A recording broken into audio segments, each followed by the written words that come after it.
যেদিন আরশে পাকের ছায়া ছাড়া আর কোনো ছায়া থাকবে না, সেদিন আল্লাহ পাক 7 ধরনের ব্যক্তিকে আরশে পাকের ছায়া দেখবেন। তারা কারা কারা? তার 1 নম্বর হলো ন্যায় পরায়ণ বাদশা। দ্বিতীয় নম্বর সেই যুবক যে বেড়ে উঠেছে আল্লাহ পাকের ইবাদতের মধ্য দিয়ে। তৃতীয় নম্বর সেই ব্যক্তি যার অন্তর সর্বসময় মসজিদে পড়ে থাকে।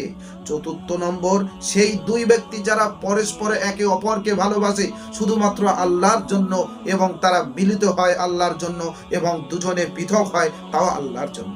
5 নম্বর সেই ব্যক্তি যাকে রূপসী সুন্দরী মহিলা পাপ কাজের জন্য আহ্বান করে, কিন্তু সে বলে আমি আমার আল্লাহকে ভয় করি। 6 নম্বর সেই ব্যক্তি যে এমন গোপনে সাদকা এবং দান খায়রাত করে, ডান হাতে দান করে, বাম হাত জানে না। 7 নম্বর সেই ব্যক্তি যে নির্জনে আল্লাহর জিকির করে এবং তার 2 চোখ দিয়ে অশ্রু প্রবাহিত জড়ায়, সেই ব্যক্তিকে